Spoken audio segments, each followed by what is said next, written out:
Hey, welcome to Con Further Review, brought to you by Coors Light. I'm your host, Paul Gutierrez, and congratulations, guys. We made it. We got to the finish line. The Raiders have a head coach. After an offseason that saw the NFL with 10 openings, the Raiders were the final team, and they got their guy. Arguably, the guy they were focusing in from the start. Klint Kubiak, the former offensive coordinator for the Seattle Seahawks, the Super Bowl champion Seattle Seahawks, mind you. He is up in Seattle as we tape this episode with the Seahawks for their championship parade, but he's already been introduced and was welcomed, not just by the rank and file employees and a few players that were here in the facility, but by some ultimate Raider legends, the Avengers, so to speak, as my colleague Levi Edwards called them, were in the building to welcome them. We'll get into that a little bit later. I wrote an article about that.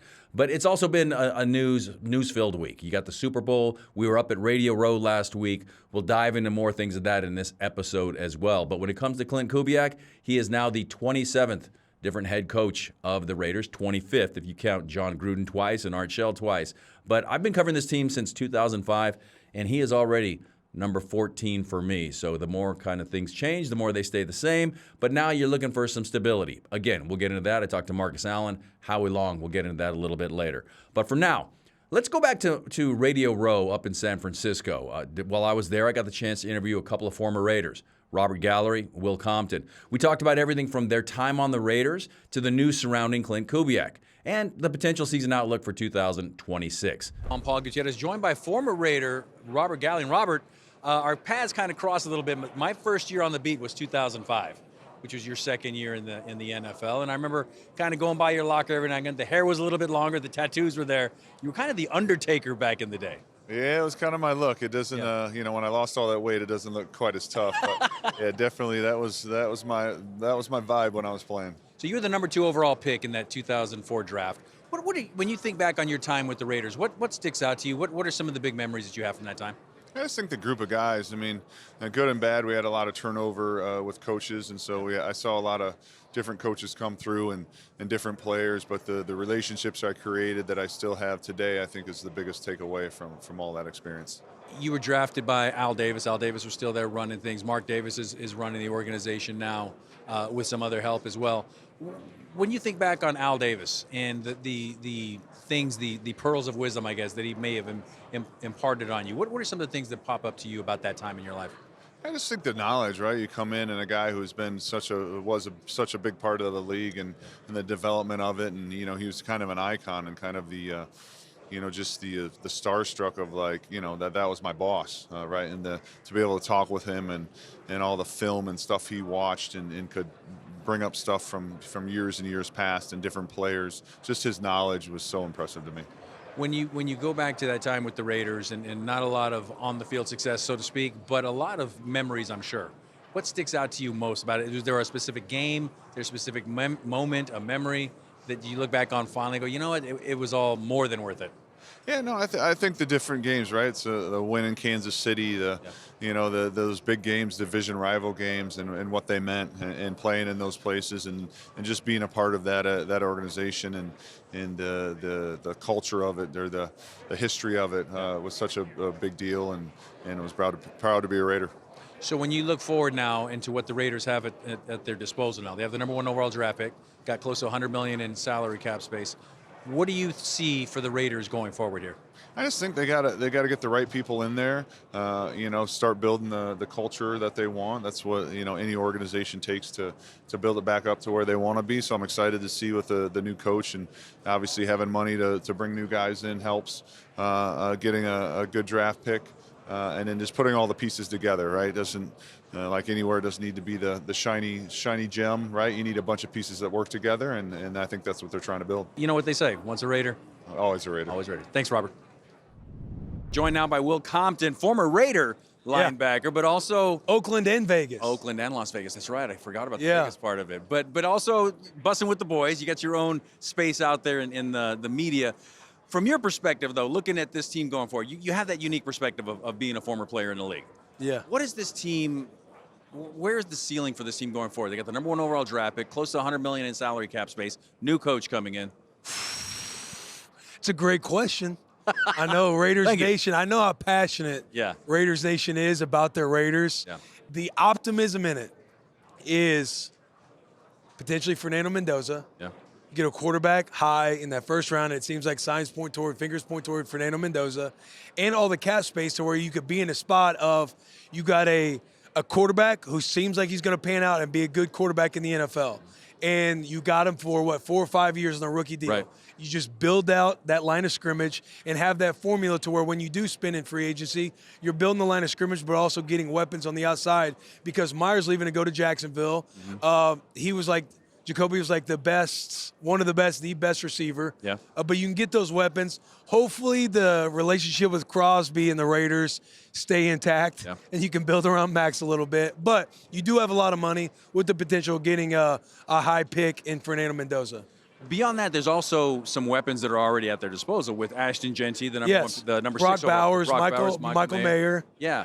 How important is that for a young quarterback coming to the league to already have those kind of established, if not necessarily established, but exciting pieces that you can kind of huge, because again, if you're looking at Vegas as a landing spot with where the organization is location-wise, again, Brady in the mix and ops being finally, those keys being passed in operations. I feel like the ops team hasn't been intact since Davis passed back in 2011. 2011.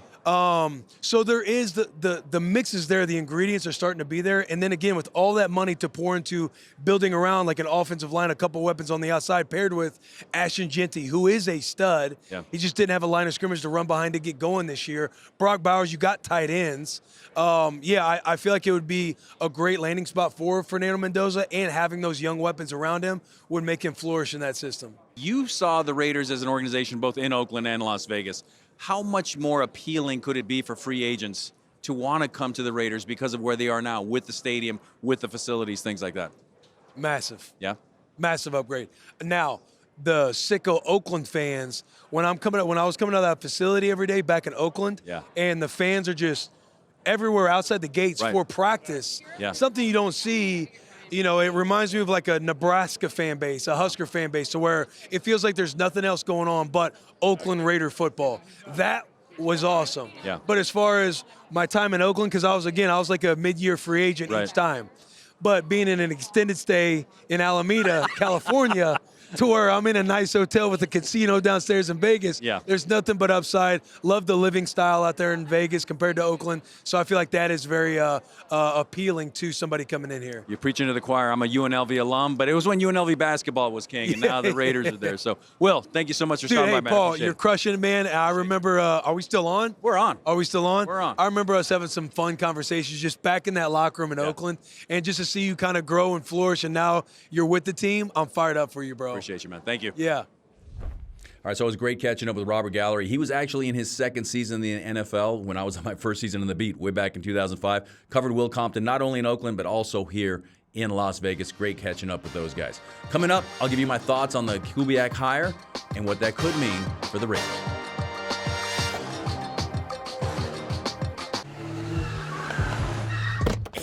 Meet Max Out. He's a credit wrecker. His eyes are bigger than his wallet. And his credit score pays the price. You see, Max doesn't know he should only use 30% or less of his credit limit, because using his full line can lower his score. Don't be like Max Out. Instead, learn how to avoid the wreckers at creditwreckers.com. Credit One Bank, for what's ahead. Klint Kubiak is one of the bright young minds of the NFL. Not a fiery type, but certainly has that edge, certainly can lead. He's been a guy they always say he's a silent killer. He's all ball, like no nonsense. He is all ball. Bringing Klint Kubiak as a head coach, somebody that if I told you back in December, hey, the Raiders are going to end up with Klint Kubiak, most people would have said that was the premier hire of this cycle. Like, he was the coveted name. I think he's going to make whoever the Raiders quarterback is very comfortable and be efficient.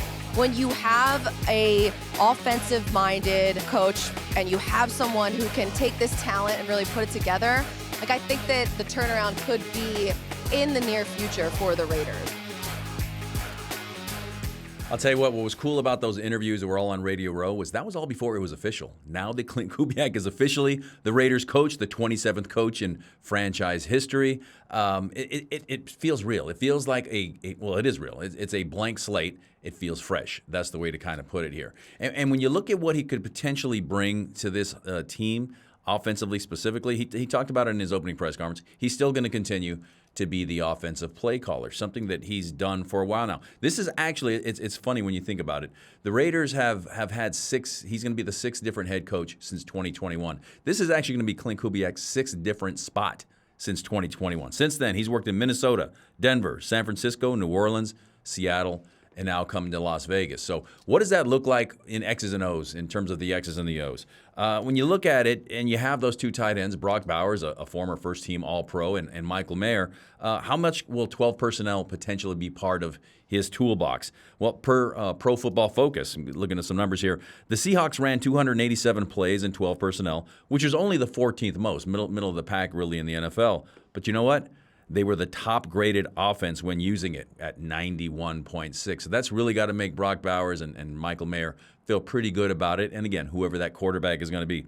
Something else to kind of keep in mind here. What kind of changes could the offense go through due to that hire? Well, we saw in the Super Bowl, the blueprint was out there, the resume was out there. Ashton Genty also had to be looking at that saying, I like the way they put the running back in space. I like the way that Kenneth Walker became the Super Bowl MVP, showing that patience. So that's something that is really going to come to the forefront here is how does Ashton Genty show that patience? Because there's a lot of times you're watching that game, and it looked like Kenneth Walker and the other running backs were going to get stopped for about a 3-yard loss or so.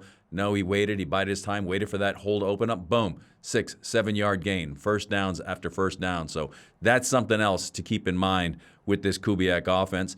But also, you got to address the offensive line, right? Because if there's nobody opening up those holes, you're getting popped in the backfield like Ashton Genty had a lot of that happen to him last year. Another thing here, how can Kubiak influence the quarterback decision? Well, now that we know he's the head coach, and he obviously is going to have that power to dictate his staff, to dictate who's going to be coming in and stay on that roster. That's going to be huge. And with the Raiders holding that number 1 overall draft pick, a lot of names are going to be bounding around. The most is going to be Fernando Mendoza, obviously. But there's still time to get there. As I mentioned earlier, he's up in Seattle as we tape this and at the Super Bowl parade. So a lot of things to put in motion first. Probably the number one thing he's going to have to do, though, is get that staff in place. And it's not even a probably. That's definitely what he's got to do, which to me, he's the offensive mind. He's the offensive play caller. There will be an offensive coordinator in place, which would be more of a quarterback coach. Again, that kind of leans into what we just talked about. What I'm really intrigued about is what is he going to do on the defensive side of the ball? Do they really start from scratch there? Does he bring somebody with ties to Seattle? Because we saw exactly how that dark side defense in Seattle really just snuffed out the Patriots in the Super Bowl. So a lot of things to keep in mind with this hire, especially going forward, to see exactly what it looks like. And from Raider fans' perspectives, go back, watch the Super Bowl, see what the offense looked like, see what the defense looked like, and imagine that with a silver and black kind of tint to it. As we go forward here, though, let's go back and look back as well to his opening reception, the guys that were there. It was a who's who of Raider stars. You had 6 different guys that were there. You had Hall of Famers. Let's go. Mike Haynes, Howie Long, Marcus Allen, Charles Woodson. You had a Super Bowl MVP and a 2-time Super Bowl winner in Jim Plunkett. And you had a league MVP from 2002, Rich Gannon. The cool thing about that was with those 6 guys up on the dais with him and welcoming him into the facility was that they represented the last 2 Raiders teams to play in a Super Bowl back in 2003 and in 1984. So afterwards, the welcome happened. 13-year-old me was freaking out because I was sitting at a table with Jim Plunkett, Marcus Allen, and Howie Long, and we were going over everything from the Hall of Fame to what Klint Kubiak means to what this franchise needs going forward. So 13-year-old me was freaking out because that 83 Raider team with those 3 guys I was sitting with, those gentlemen, those were my guys. Those were my heroes. So to be able to put that pen to paper, so to speak, keyboard to website at Raiders.com, that was the article I wrote trying to get into it. And as Howie Long, the defensive lineman, he put it, he was talking X's and O's. He was talking about how the games are won and lost and everything starts from the inside out, the offensive line, the defensive line. Marcus Allen, the running back, he was talking about continuity being important because if guys don't understand what the message is from year to year, let alone game to game, you're lost. So go ahead, check out that column. That article is at Raiders.com. And for more information on all the buzz surrounding the Kubiak hire, you can check out that column, everything else that happened at Raiders.com. All right, that's going to do it for this week's edition of Upon Further Review. Want to give my thanks again to Robert Gallery and Will Compton for sitting down with me at Media Row and reviewing all of the recent news going on with the Raiders. To stay up to date on all things silver and black, you can visit the Raiders YouTube channel, but also Raiders.com for more content.